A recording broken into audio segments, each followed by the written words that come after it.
Quisiera por favor que vayan conmigo al Evangelio de Mateo para continuar nuestra serie de sermones expositivos en el Sermón del Monte. Mateo capítulo 5, y vamos a leer los versículos 31 al 32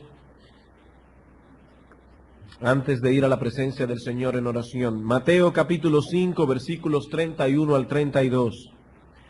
También fue dicho: cualquiera que repudie a su mujer, dele carta de divorcio. Pero yo os digo que el que repudia a su mujer, a no ser por causa de fornicación, hace que ella adultere, y el que se casa con la repudiada comete adulterio. En la mañana de hoy estaremos tratando con un texto difícil de la palabra de Dios. Difícil, por un lado, por los cuestionamientos exegéticos que levanta, y difícil también por el tema que trata. En Mateo capítulo 5, versículos 31 al 32, tenemos la enseñanza de Cristo nuestro Señor acerca del divorcio. Y si este asunto era pertinente en los días del Señor, podemos decir sin temor a equivocarnos que en nuestra generación se trata de algo vital. Hace unos años atrás, en un artículo de la revista Newsweek, un periodista preguntaba: ¿habrá alguien en el planeta que no haya escuchado a un amigo, a un hijo, a un padre describir la agonía del divorcio? Seguramente todos aquí tienen algún ser muy querido que ha pasado por la amarga experiencia de un divorcio. Tal vez sus padres, algunos de sus hijos, un tío cercano, un amigo muy íntimo, de manera que aún aquellos que no han atravesado ellos mismos por esa situación, de una forma u otra son afectados por otros que sí la han experimentado en carne propia. El divorcio era un mal de grandes proporciones en los días de Cristo, pero en nuestra época ha llegado a ser una epidemia. Literalmente miles de personas se divorcian cada año en nuestro país, dejando una secuela interminable de problemas. Hace unos años atrás, divorciarse era un escándalo. Aún entre las personas no cristianas se mantenía la idea de que el matrimonio era para toda la vida. Pero desde hace unos 35 años para acá, la situación comenzó a cambiar lenta pero resueltamente. Y lo que tenemos hoy día es un verdadero desastre. Una conocida actriz de televisión norteamericana, que para colmo clama ser creyente, declaró, luego de haberse divorciado de su esposo para dedicarse más de lleno a su carrera, ella dice: soy más feliz ahora que lo que era antes del divorcio, porque ahora soy yo misma tomando mis propias decisiones. Incluso esta señora entiende que su divorcio por una causa no bíblica no afecta en una forma significativa sus creencias religiosas. Ella dice: pienso que Dios es un Padre perdonador y que me ama a pesar del divorcio. Espero no ser juzgada como cristiana por este asunto. Y escuchen esto: mi esposo y yo, o sea, su ex, somos ahora más felices siendo amigos divorciados que lo que seríamos siendo enemigos casados. Eso suena muy bien, suena muy lógico. Es mejor ser amigos divorciados que ser enemigos casados. Pero a todo esto nos preguntamos: ¿qué dice Dios al respecto? Ante este ataque frontal contra el matrimonio, ¿cuál es la opinión de Dios? Alguien puede decir en esta mañana: pastor, ese es parte del problema. Hoy día hay mucha confusión aún entre los que enseñan las escrituras acerca del divorcio. Unos dicen una cosa, otros dicen otra, y en realidad yo no sé a quién creer. En cuanto a esta confusión, me identifico plenamente con John MacArthur cuando dice: estoy francamente sorprendido de que exista tal discrepancia. Pienso que la Biblia es clara cuando habla acerca del divorcio y el nuevo matrimonio. No creo que el problema sea que haya falta de claridad en la Biblia. Lo que confunde el pensamiento de la gente es que va a la Biblia con ciertas opiniones preconcebidas y consecuentemente cambia sus estándares. Hasta el siglo pasado prácticamente no había confusión alguna entre los teólogos y exégetas ortodoxos en cuanto a este tema. Prácticamente no había confusión.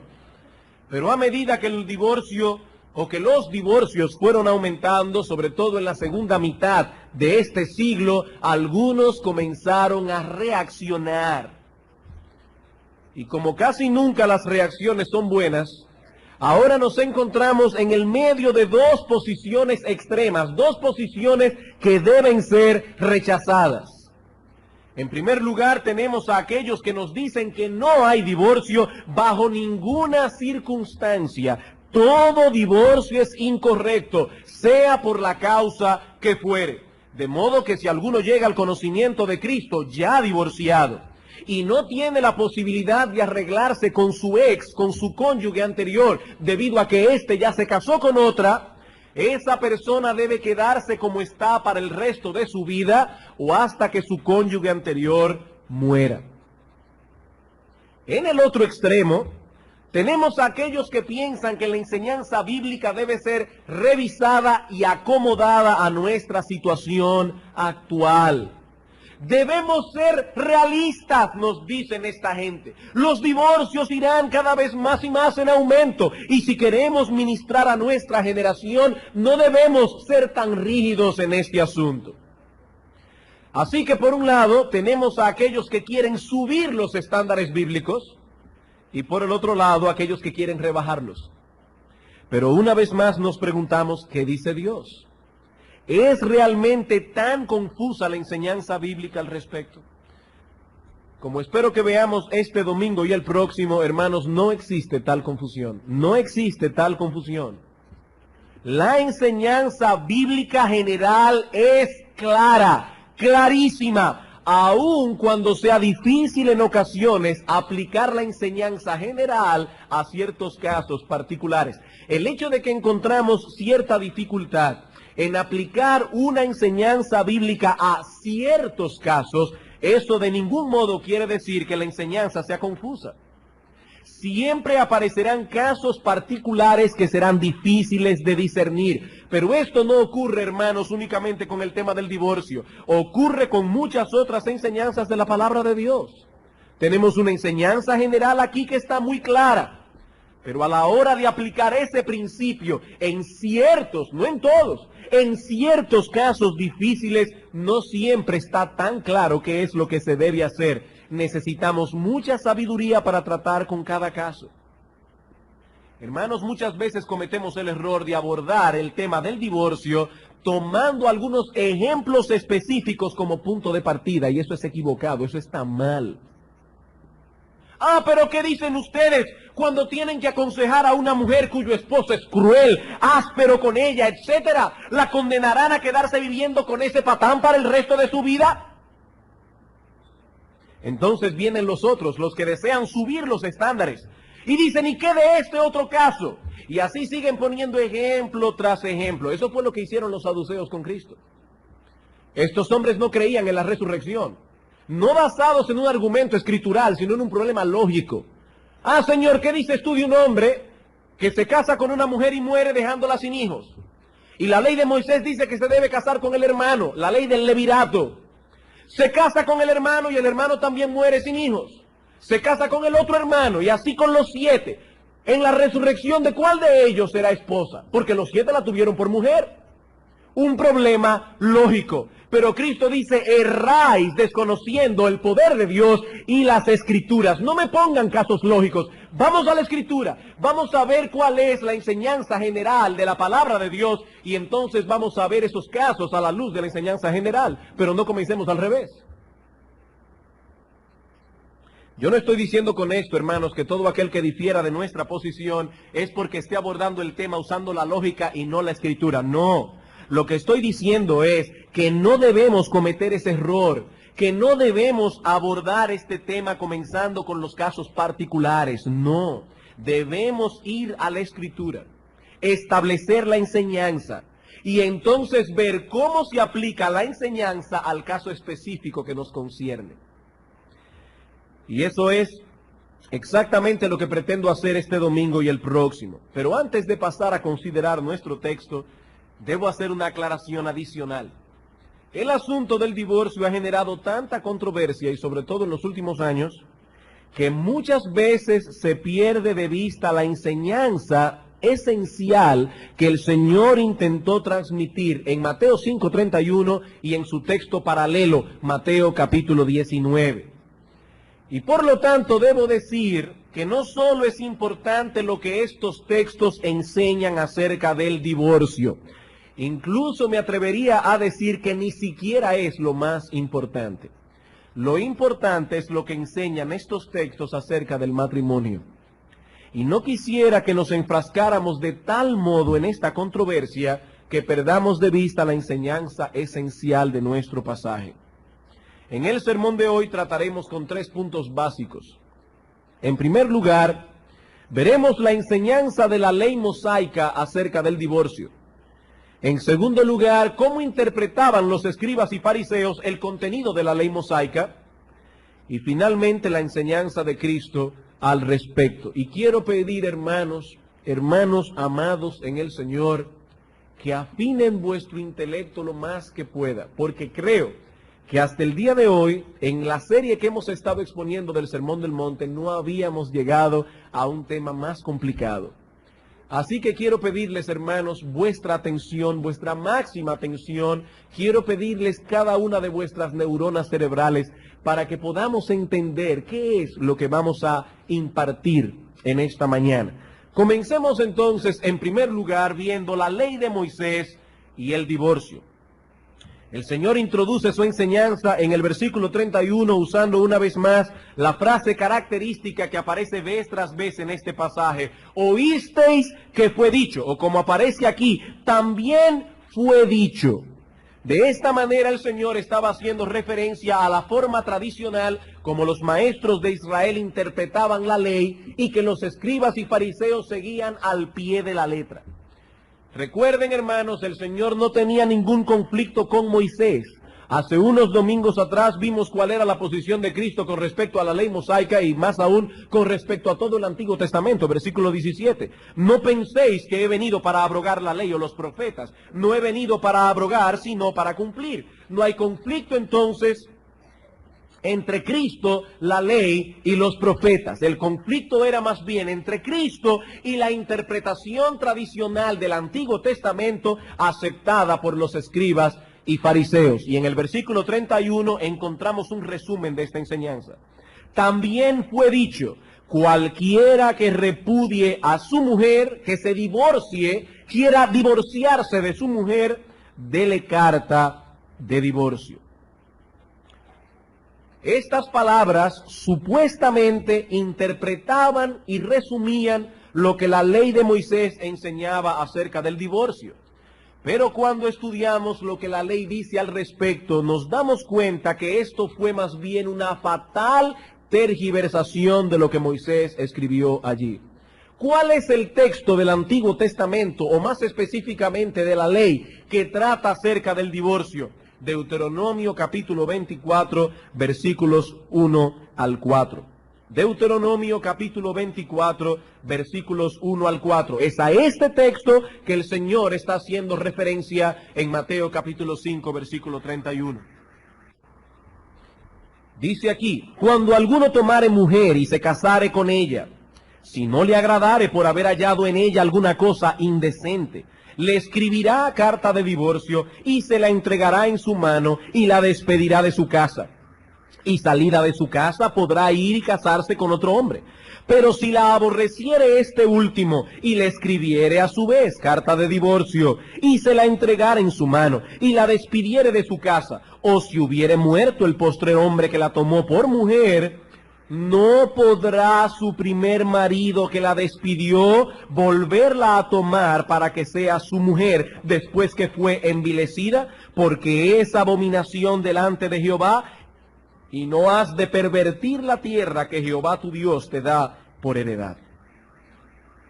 Hermanos, este texto es el que los escribas y fariseos interpretaban y resumían diciendo, Moisés mandó que si alguno se repudia a su mujer, debe darle carta de divorcio. Pero yo me adelanto a decir que lo que tenemos aquí no es una autorización del divorcio, sino más bien la presentación de un caso supuesto y la ley que se debía aplicar en tal caso.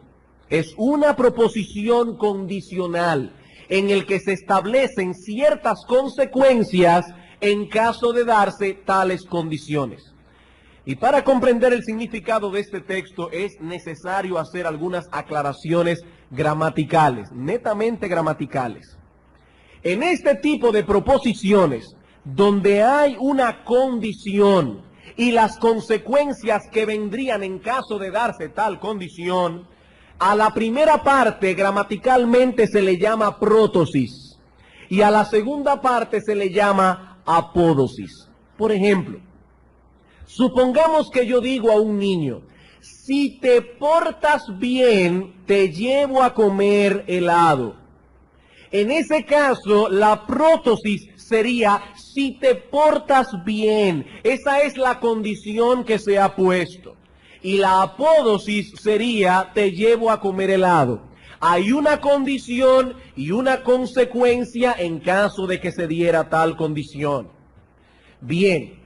En Mateo 24, versículos 1 al 4, también tenemos una prótosis y una apódosis, pero tristemente la traducción Reina Valera da la impresión de que el versículo 1 es una frase completa que se basta a sí misma. Que ese versículo solo contiene la prótosis y la apódosis. Vean conmigo. Cuando alguno tomare mujer y se casare con ella, si no le agradare por haber hallado en ella alguna cosa indecente, ahí está la condición, le escribirá carta de divorcio, ahí está la consecuencia. ¿Ven la idea? De acuerdo a esa traducción, la prótosis y la apódosis se encuentran ambas en el versículo 1. De ser así, ¿cuál sería la enseñanza del texto? Que todo aquel que se divorcia de su mujer debe darle carta de divorcio. Pero cuando examinamos el texto completo más detenidamente nos damos cuenta que la idea esencial es otra muy distinta. En realidad, los versículos 1 al 3 forman la condición, forman la prótosis, mientras que el versículo 4 establece cuál sería la consecuencia que vendría en caso de darse la condición establecida en los versículos 1 al 3. Y con respecto a esto quiero citar aquí el comentario del Antiguo Testamento de Kiel y de Leach, y lo cito a ellos por ser un comentario ampliamente reconocido como uno de los mejores, si no el mejor que existe del Antiguo Testamento. Dicen ellos, estos 4 versículos constituyen un todo, del cual los versículos 1 al 3 forman la prótosis y son consagrados totalmente a describir el caso en cuestión. El versículo 4 contiene la apódosis que proclama la ley en relación con el punto tratado. Créanme, hermanos, yo no entraría en estas cuestiones gramaticales si no fuese estrictamente necesario, y es estrictamente necesario. ¿Cómo debemos entonces leer este texto? Voy a citar la Biblia de las Américas, porque es una traducción literal y precisa de lo que el texto enseña. Cito, cuando alguno toma una mujer y se casa con ella, si sucede que no le es agradable porque ha encontrado algo reprochable en ella, le escribe certificado de divorcio, lo pone en su mano y la despide de su casa. Fíjense que no es una orden. Está describiendo un caso, dice, si pasa todo eso, que le escribe certificado de divorcio, lo pone en su mano y la despide de su casa, y ella sale de su casa y llega a ser mujer de otro hombre, si el segundo marido la aborrece y le escribe certificado de divorcio, lo pone en su mano y la despide de su casa, o si muere este último marido que la tomó para ser su mujer, todo esto va junto. Ahora viene la ley. Al primer marido que la despidió, no le es permitido tomarla nuevamente como mujer porque ha sido menospreciada, pues eso es abominación ante el Señor. ¿Pueden ver la diferencia? ¿Pueden ver la diferencia? Los versículos 1 al 3 presentan el caso, un caso supuesto, mientras que el versículo 4 presenta la conclusión del caso. Los primeros 3 versículos suponen una situación que podría darse, mientras que en el versículo 4 encontramos cuál es la ley que se ha de aplicar en caso de darse tal condición. Por eso insisto, hermanos, Moisés no está instituyendo el divorcio aquí, ni mucho menos promoviéndolo. Noten que no hay ninguna nota editorial de Moisés. Él no nos dice si el asunto está bien o está mal. No nos dice si el hombre está haciendo lo correcto o está pecando contra Dios. Simplemente plantea un caso. El divorcio era ya una costumbre muy generalizada entre los israelitas en ese tiempo. No debemos olvidar, hermanos, que este pueblo, cuando Moisés está hablando aquí, apenas acababa de salir de Egipto, donde fue esclavizado por más de 400 años. Debemos suponer que durante todo este tiempo los judíos asimilaron muchas costumbres paganas con las cuales Moisés tuvo que lidiar, y una de ellas era divorciarse por cualquier razón. Como diría Cristo más tarde, Dios nunca ordenó el divorcio a su pueblo. Cristo dice, Dios lo permitió por la dureza de corazón de estos hombres. Fue un permiso. Había un mal allí. Y en virtud de ese mal es que Dios permite el divorcio. El divorcio es un mal. Y Dios regula el problema para que no sea un mal peor. Eso es todo. Dios está regulando, Dios está limitando para que el mal no sea peor. Fue lo mismo que pasó con la poligamia. Lo mismo que pasó con la poligamia. Algunas personas dicen, pero en el Antiguo Testamento vemos personas que fueron polígamas. Dios nunca ordenó tal cosa. Dios nunca aprobó tal cosa. Pero indudablemente muchos de estos judíos salieron de Egipto habiendo adoptado esas costumbres. Ellos no tenían la ley. Ellos no tenían toda la enseñanza y toda la revelación que nosotros tenemos en el día de hoy. ¿Qué hace Dios? Regula el problema para que no sea un mal mayor. Deuteronomio capítulo 21.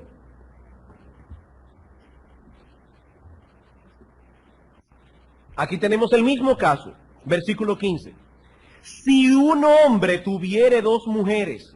¿Está permitiendo Dios aquí? ¿Está aprobando Dios aquí? ¿Está ordenando Dios aquí que un hombre tome dos mujeres? No, Él está diciendo, si se da el caso. Si un hombre tuviere dos mujeres, la una amada y la otra aborrecida, y la amada y la aborrecida le hubieren dado hijos, y el hijo primogénito fuere de la aborrecida, en el día que hiciere heredar a sus hijos lo que tuviere, no podrá dar el derecho de la primogenitura al hijo de la amada con preferencia al hijo de la aborrecida, que es el primogénito. Dios no podía pasar por alto una situación que ya estaba dada en su pueblo. Dios tenía que legislar. Dios tenía que hablar acerca del asunto, pero Dios no está instituyendo la poligamia aquí. Sabemos muy bien que Dios desde el principio habló de monogamia, desde Génesis hasta Apocalipsis. Lo que la ley de Moisés establece en Deuteronomio 24 es que si una persona, siguiendo la costumbre de la época, se divorciaba de su mujer por haber hallado en ella alguna cosa indecente, y esta mujer, ahora divorciada, se casaba con otro hombre, ya no podría el primero que la tomó volver a casarse con ella si el segundo marido se divorciaba, incluso si moría. Una vez más cito aquí el comentario de Kiel y Delitzsch. En estos versículos no se establece el derecho al divorcio, no. Solo se afirma la prohibición de una nueva unión con la mujer repudiada cuando ésta se hubiere vuelto a casar después del divorcio, incluso si el segundo marido la ha repudiado a su vez o hubiese fallecido. Eso es todo lo que el texto está enseñando. Ahora bien, alguien preguntará, pastor, ¿y a qué se refiere la cosa indecente de la que habla el texto? Bueno, en primer lugar voy a decir a qué no se refiere. Esta frase no puede referirse a la infidelidad conyugal. ¿Y cómo lo sabemos? Porque el adulterio era castigado con la muerte. De manera que si uno de los cónyuges caía en adulterio, ese adulterio ponía punto final al matrimonio, pero no por divorcio, sino por apedreamiento. Mataban al culpable y la persona quedaba libre de casarse con quien quería. Noten desde ahora, porque lo veremos más ampliamente el domingo que viene, el adulterio ponía fin al matrimonio en el Antiguo Testamento. Y vamos a ver cómo Cristo corrobora perfectamente lo que el Antiguo Testamento enseñaba al respecto. ¿Qué significa esa frase entonces? Literalmente se traduce la desnudez de una cosa. La desnudez de una cosa. Esta frase aparece una vez más en el Antiguo Testamento y precisamente en unos versículos antes, Deuteronomio capítulo 23, versículo 12.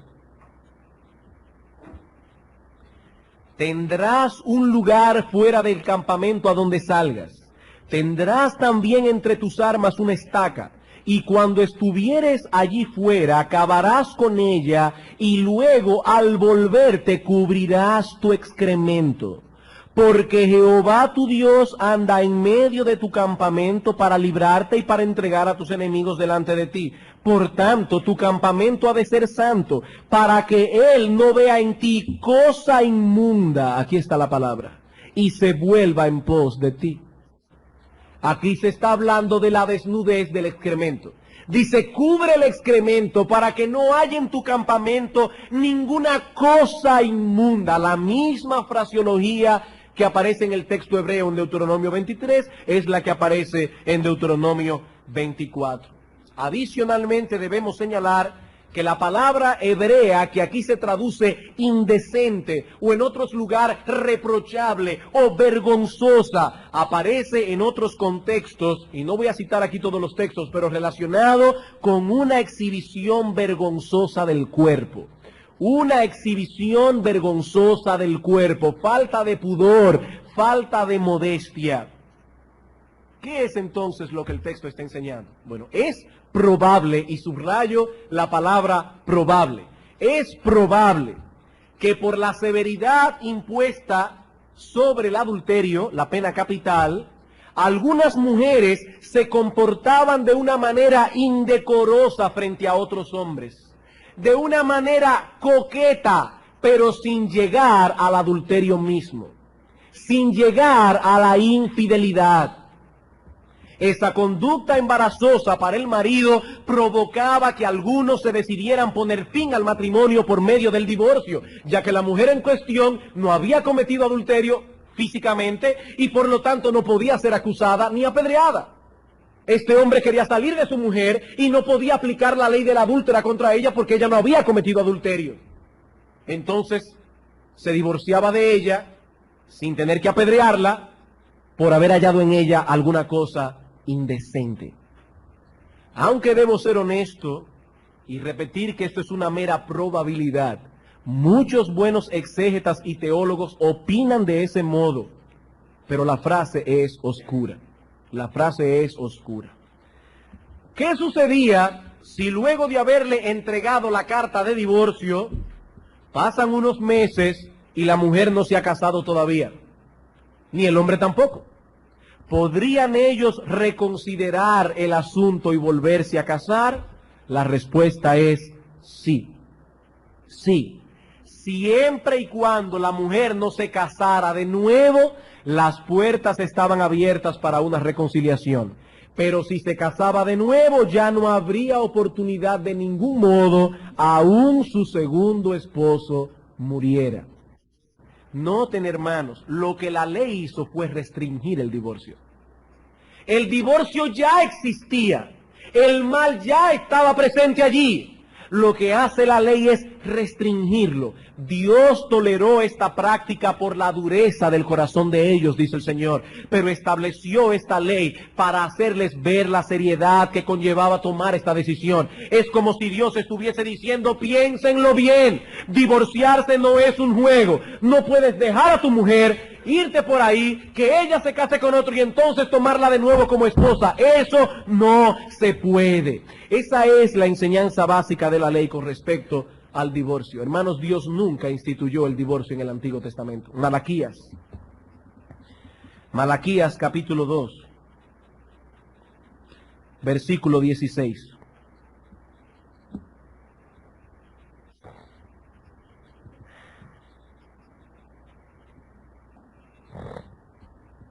Porque Jehová, Dios de Israel, ha dicho que Él aborrece el repudio, el divorcio, y al que cubre de iniquidad su vestido, dijo Jehová de los ejércitos, guardaos pues en vuestro espíritu y no seáis desleales.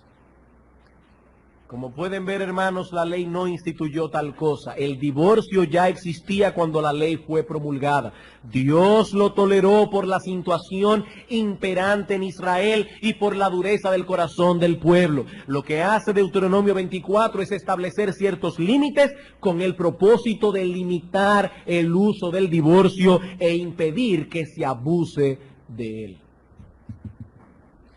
Bien, habiendo considerado la enseñanza de la ley, veamos ahora en Mateo 5 la enseñanza de los escribas y fariseos acerca de lo que la ley enseñaba. ¿Cómo interpretaban los escribas y fariseos Deuteronomio 24? Bueno, una vez más, el problema de estos hombres es que se aferraban a la letra de la ley y perdían de vista el espíritu que está detrás de la letra de la ley. Los escribas y fariseos interpretaron erróneamente la ley de Moisés básicamente en dos aspectos. Los escribas interpretaron la ley de Moisés erróneamente básicamente en dos aspectos. En primer lugar, en que enseñaban que Deuteronomio 24 contenía una orden de Dios para divorciarse, en ciertos casos. Ellos creían que Deuteronomio 24 contenía una ley que ordenaba el divorcio para ciertos casos. Mateo capítulo 19. Dice en el versículo 1, aconteció que cuando Jesús terminó estas palabras, se alejó de Galilea y fue a las regiones de Judea, al otro lado del Jordán. Párense allí un momento. El Señor acaba de terminar su ministerio en Galilea, se dirige ahora a Jerusalén, a la pasión, a la crucifixión. Y en el camino pasa por esa región conocida como Perea, la región que está al otro lado del Jordán. Y Mateo da ese pequeño detalle allí porque es un detalle importante. ¿Quién reinaba en Perea? En Perea reinaba Herodes. ¿Y quién era Herodes? Aquel perverso que le quitó la mujer a Felipe su hermano, Herodías. Y dice aquí que estando Cristo en ese lugar, le siguieron grandes multitudes y lo sanó allí. Entonces vinieron a él los fariseos tentándole y diciéndole, ¿es lícito al hombre divorciarse de su mujer por cualquier causa? Ellos buscaron el lugar preciso para hacerle la pregunta precisa. Él respondiendo les dijo, ¿no habéis leído que el que los hizo al principio varón y hembra los hizo?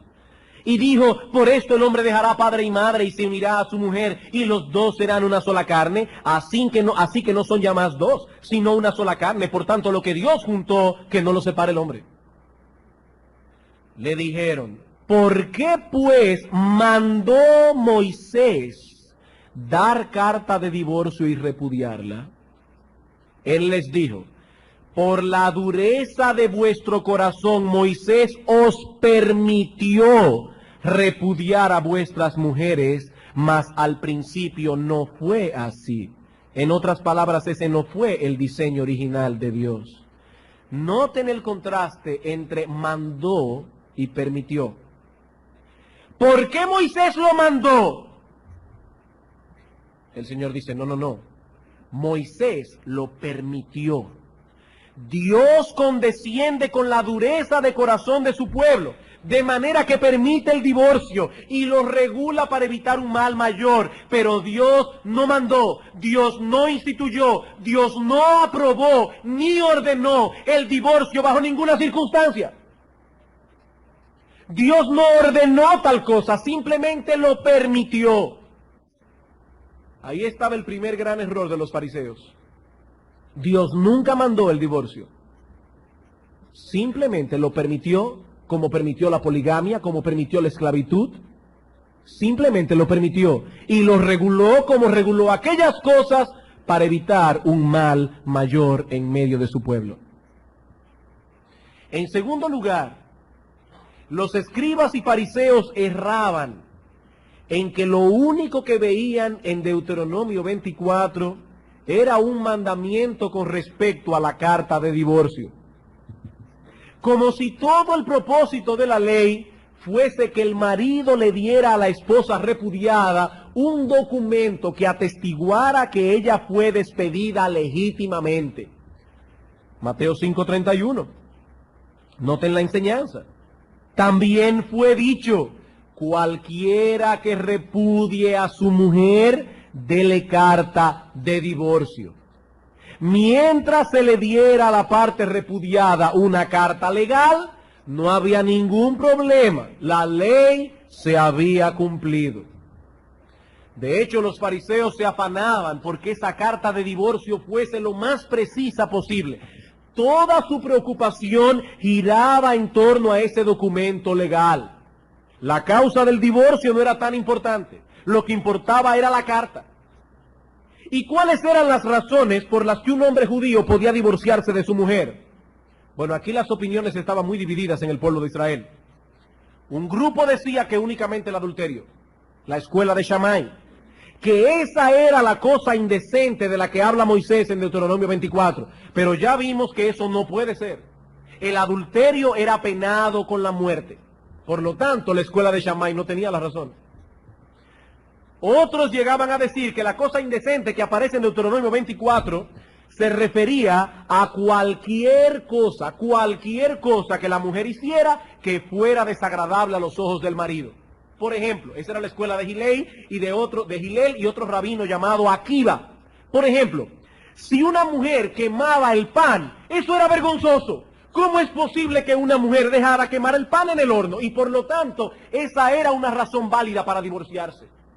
O si un hombre conocía a otra mujer que era a sus ojos más atractiva que la suya, ya su propia esposa venía a ser una vergüenza delante de él. Esa era una cosa vergonzosa.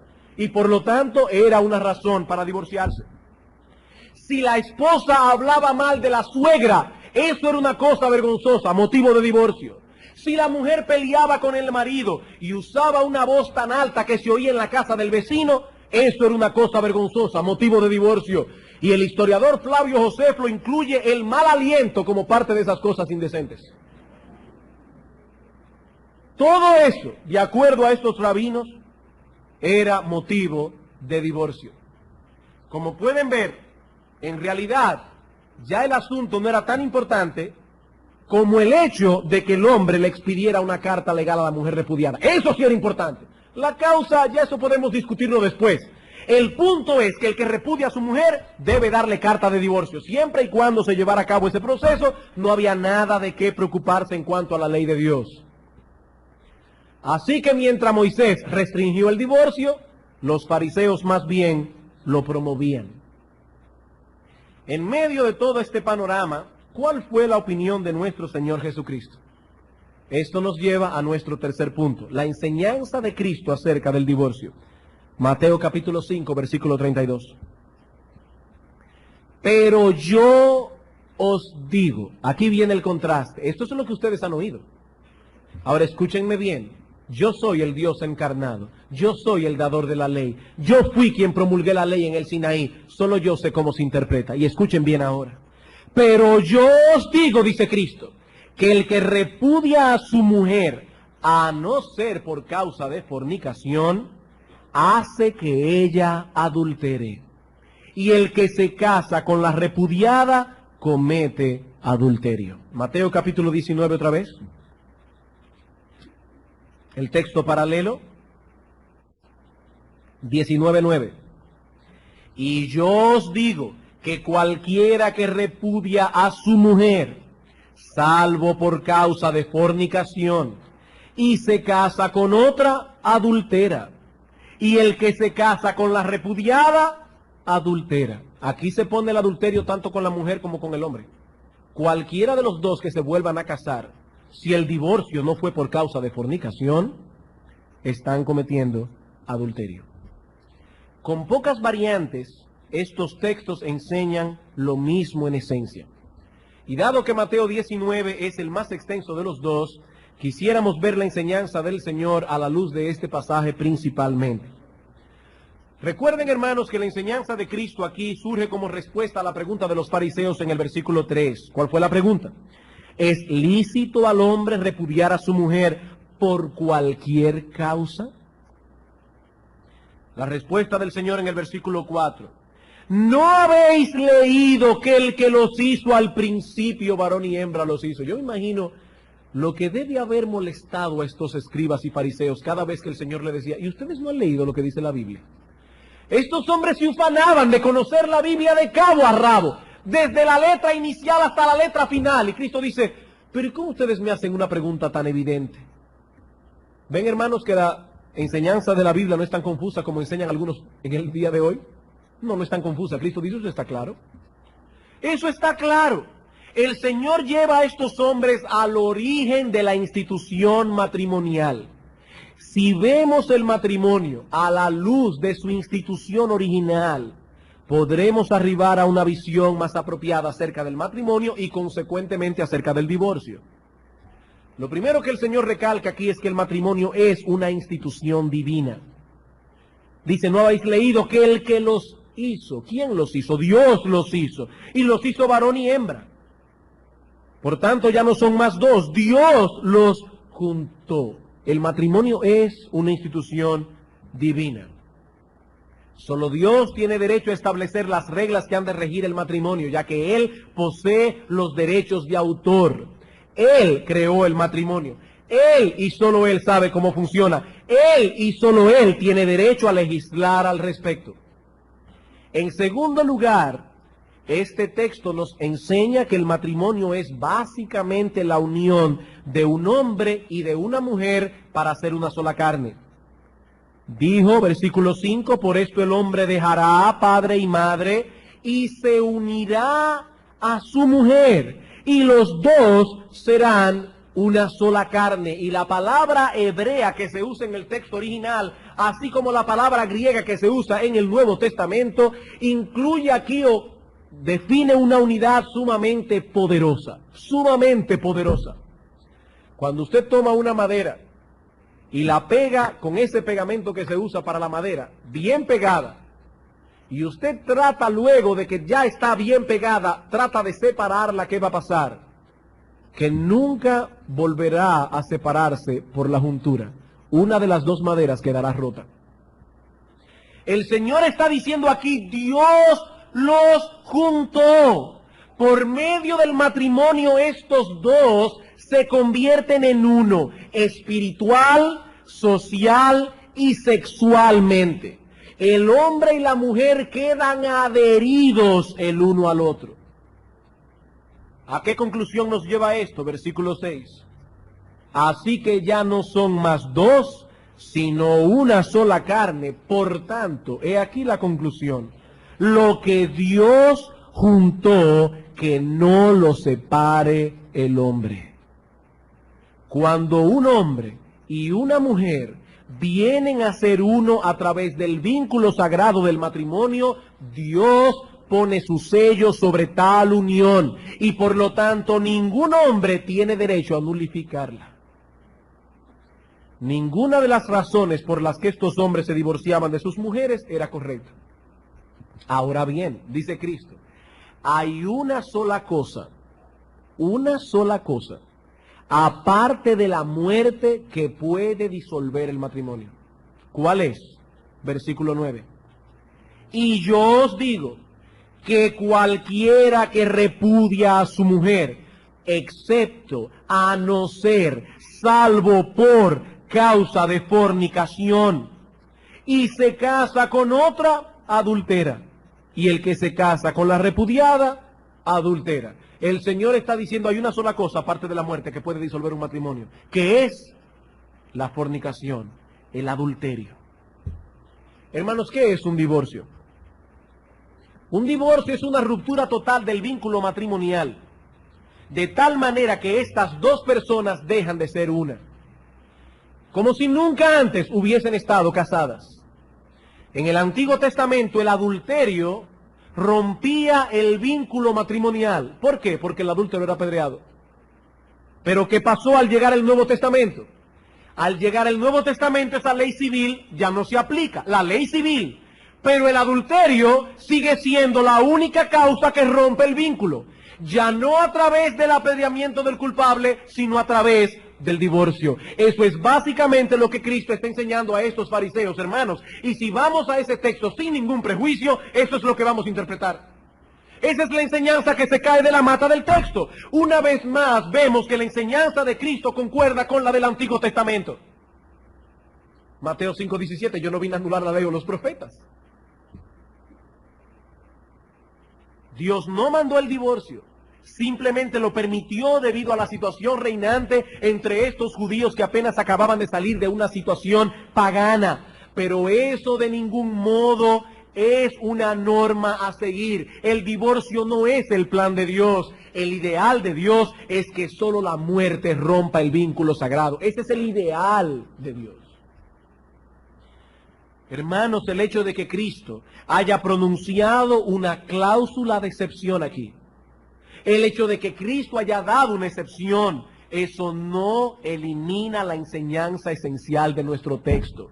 No es mi interés en esta mañana, ni tampoco tenemos el tiempo de estudiar esa cláusula de excepción, no. Y si alguno estaba esperando eso, lo voy a decepcionar. Eso lo veremos el próximo domingo. Creemos firmemente que el Señor permitió el divorcio por causa de infidelidad, lo creemos. Así como el Antiguo Testamento rompía el vínculo por la muerte del culpable, así también en el Nuevo Testamento se da permiso al cónyuge inocente, no a matar al culpable, pero sí a divorciarse de él. Se le da permiso. Pero hermanos, eso no anula lo que Cristo está diciendo aquí con respecto a la indisolubilidad del matrimonio. ¿Qué es un matrimonio? ¿Qué es un matrimonio? La Biblia habla del matrimonio como un pacto de compañía. Es la mejor definición que podemos encontrar del matrimonio. Es un pacto de compañía. Proverbios capítulo 2.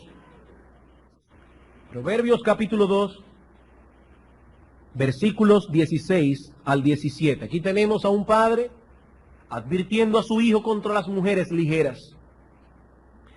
Serás librado de la mujer extraña, de la ajena que halaga con sus palabras, la cual abandona al compañero de su juventud y se olvida del pacto de su Dios. He aquí dos palabras claves: compañero, pacto.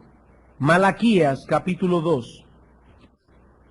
Malaquías capítulo 2, versículos 13 al 14.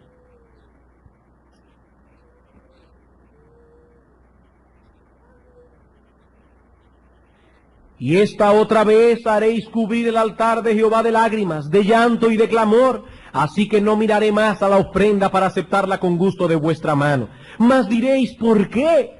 Porque Jehová ha atestiguado entre ti y la mujer de tu juventud, contra la cual has sido desleal, siendo ella tu compañera y la mujer de tu pacto. Una vez más, dos palabras aquí: compañía, compañero, compañera, pacto. Son las dos palabras claves que definen un matrimonio. Ahora bien, ¿qué es un pacto? Un pacto es una promesa a la que se ha interpuesto un juramento. No se trata simplemente de una promesa. No toda promesa que encontramos en la Escritura constituye un pacto. Se trata de una promesa legalmente asegurada por un juramento. No tenemos tiempo, pero luego pueden buscar Hebreos capítulo 6, versículo 2 en adelante. Esto lo hemos visto antes, no voy a extenderme más en esto. Pueden buscar las cintas, las grabaciones de la clase que se dio de los pactos en la escuela dominical hace unos meses atrás. Es una promesa a la que se ha interpuesto un juramento. Ahora bien, ¿cuál es la promesa esencial del matrimonio? ¿Cuál es la promesa de ese pacto? Bueno, como ya vimos, el matrimonio es un pacto de compañía.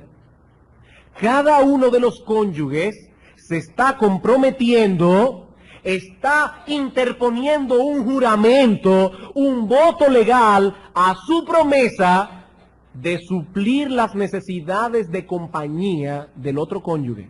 Eso es un matrimonio. ¿Por qué Dios creó el matrimonio? Porque no era bueno que el hombre estuviese solo. El hombre fue creado con necesidades sociales, emocionales, intelectuales, sexuales. Y Dios crea el matrimonio para suplir tales necesidades. Ahora bien, en la antigüedad, los pactos eran ratificados partiendo un animal en dos mitades y pasando por en medio de ellos. No tenemos tiempo para buscar Génesis 15, 8 al 18, pero lo pueden anotar allí. Allí vemos a Abraham, Dios haciendo un pacto con Abraham. Y Dios le dice a Abraham, debe partir unas aves en dos pedazos. Y lo que hace Dios es pasar como una antorcha de fuego encendida por en medio de las dos mitades. Y de esa manera el pacto quedaba ratificado. ¿Y qué significaba ese rito? Ese rito, aparentemente, era una especie de juramento autocondenatorio. Escuchen bien, esto es importante. Como si las partes envueltas en el pacto estuviesen invocando sobre ellos mismos una especie de maldición en caso de que violasen el pacto. Pongan atención a esto. Cuando estas personas pasaban por en medio de los animales partidos, ellos estaban invocando un juicio autocondenatorio. Es como si estuviesen diciendo, así sea yo partido en dos mitades, si violo lo estipulado en este pacto. Jeremías capítulo 34. Y ese texto sí quiero que lo busquen, aunque el tiempo está avanzando. Jeremías capítulo 34. Versículo 18.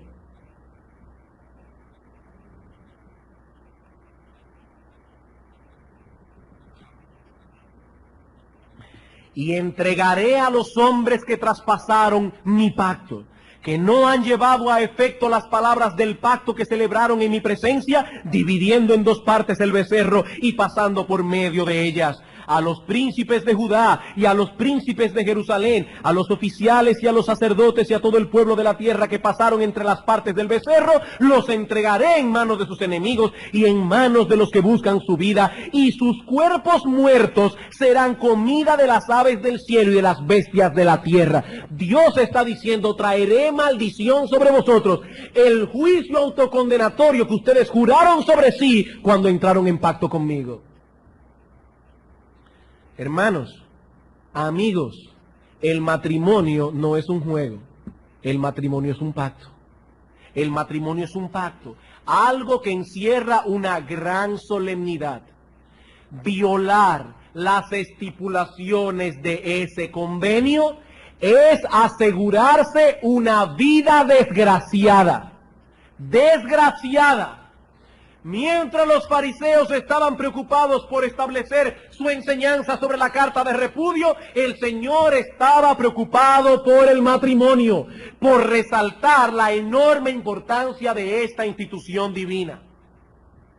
Hermanos, difícilmente nuestra generación podrá recobrarse ya de los estragos que ha causado y seguirá causando la ligereza con que se ha venido tratando el matrimonio en la segunda mitad de este siglo que ya casi termina. Solo en el año 1983, hace 10 años, en los Estados Unidos de Norteamérica, se efectuaron más de 1 millón de divorcios. Hace 10 años. Yo me pregunto, ¿cuántos divorcios se habrán efectuado en esta última década completa? 1 millón, más de 1 millón de divorcios. Piensen en eso, hermanos. ¿Saben lo que eso significa? Más de 1 millón de hombres divorciados, más de 1 millón de mujeres divorciadas y quién sabe cuántos millones de niños destrozados por esa calamidad y por esa epidemia. ¿Cuánto habrá aumentado esa cifra a lo largo de esta última década? Es una verdadera epidemia y cada vez más los medios de comunicación nos quieren hacer ver que eso es perfectamente normal. Y vemos en la pantalla de cine y en la pantalla de televisión a todos esos actores y actrices que aparecen tan exitosos, que aparecen tan felices, a pesar de que la mayoría de ellos se jacta de haber tenido 2, 3, 4 y quién sabe cuántos matrimonios y algunas sucursales extras. No, hermanos, Dios no puede ser burlado. Esos perversos han tenido que cosechar los frutos amargos de su desvarío, por más felices y exitosos que parezcan. No es lo que se ve en la pantalla, lo que hay en el corazón putrefacto de esos hombres y mujeres. Y vayan a ver a sus hijos. Ya lo han cosechado aquí. Y seguramente cosecharán algo peor si mueren sin arrepentimiento. El matrimonio no es un juego. Aquel que viole lo estipulado en este pacto está condenado a ser un desgraciado por el resto de su vida, a menos que no se arrepienta de su pecado, restituya lo que haya hecho hasta donde tal cosa le sea posible. La semana próxima trataremos con la cláusula de excepción que aparece en nuestro texto. Sí hay una excepción. Cristo dijo que no hay divorcio a no ser por causa de fornicación. Pero no nos detengamos en esa cláusula, hermanos, sin reparar primero lo que el Señor está diciendo acerca del matrimonio. No perdamos de vista la esencia. Y por eso, antes de concluir, quisiera dirigirme a 3 grupos de personas que se encuentran aquí en esta mañana. Yo sé que lo que se ha dicho hoy acerca del divorcio es duro, sobre todo para alguien que ha pasado por esa experiencia. Pero si eres cristiano, hermano, hermana, debes saber que la sangre de Cristo te perdonó de todo pecado y que Dios te ha recibido con pleno derecho filial.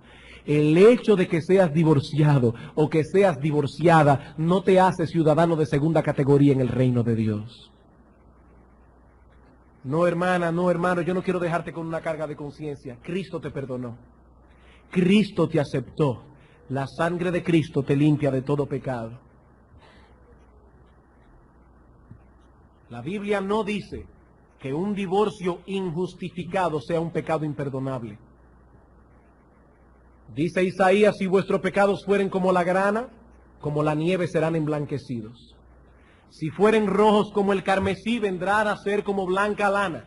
Si te has arrepentido, Dios te ha perdonado, Dios te ha recibido. Y yo me voy más lejos, hermano, hermana. Aunque el divorcio tiene consecuencias que perduran, aún así debes saber que Dios ha prometido ser el sostén de sus hijos, aún de aquellos que han venido a Él habiendo ya pasado por esa terrible experiencia. Dios es tu Dios. Y dice el salmista en el Salmo 23, Jehová es mi pastor, nada me faltará. Nada me faltará. Dios es tu Dios. Como dice la Escritura, yo seré un marido para ellos. Dios es tu Dios. Y si se encuentra aquí algún divorciado que no es creyente, debe saber que en Cristo hay perdón para todo aquel que cree. Cristo vino a buscar y a salvar lo que se había perdido. El matrimonio no es lo único que el hombre ha dañado en su pecado, pero Cristo vino a redimir al hombre de todas las consecuencias que han emanado de nuestra condición caída. Divorciarse injustificadamente no es el único pecado que un hombre puede cometer. Pero en Cristo Jesús hay perdón para todo pecado. Para todo pecado. Así que si estás aquí en esta mañana y no eres divorciado, no te sientas justo por eso. Ese no es el único pecado que un hombre puede cometer. Ni siquiera es el más grave. Quiero también dirigir algunas palabras a los que están casados. A los que están casados. Hermanos, el divorcio no es el único mal que afecta al matrimonio. El divorcio ni el adulterio son el único mal que afectan el matrimonio. El matrimonio es un pacto de compañía. Y cuando un hombre o una mujer es indiferente hacia su cónyuge, o está violando el diseño del matrimonio, está violando el pacto. Y nadie puede violar ese pacto sin recibir los frutos de su extravío. ¿Y cuál es el diseño de Dios para el matrimonio? El marido amando y dirigiendo a su esposa como Cristo amó, dirigió, se entregó por su iglesia. La esposa sometiéndose a la dirección de su marido, siendo su ayuda idónea, teniendo un espíritu afable y apacible. Hermanos, cuando ese patrón es violado, se está violando el pacto. Y cuando el pacto es violado, lo que viene es maldición, ira de Dios, castigo, desgracia. Nadie podrá ser feliz si viola el estipulado en el pacto de compañía que hizo cuando se casó, nadie podrá ser feliz. Tu vida será una desgracia. Puedes tener éxito en los negocios, puedes ser millonario, puedes ser aclamado por el mundo, tu vida va a ser una desgracia. Vas a vivir un infierno aquí. Hermanos, por encima de todas las cosas, protejan sus matrimonios, porque vuestras vidas serán desgraciadas si no lo hacen. Y finalmente, y muy brevemente, unas palabras a los solteros. Hermanos, procuren casarse, pero no lo hagan a la ligera. Procuren casarse, pero no lo hagan a la ligera. No se aparten ni a derecha ni a izquierda de los principios que encontramos en la Escritura y que deben ser nuestro patrón de selección. Elegir lo que Dios hubiese elegido para mí. Hermanos, oren a Dios, pidan consejos, escuchen a sus padres, escuchen a sus pastores. El matrimonio no solo es para toda la vida, sino que determinará en muchos sentidos vuestra felicidad o vuestra desgracia.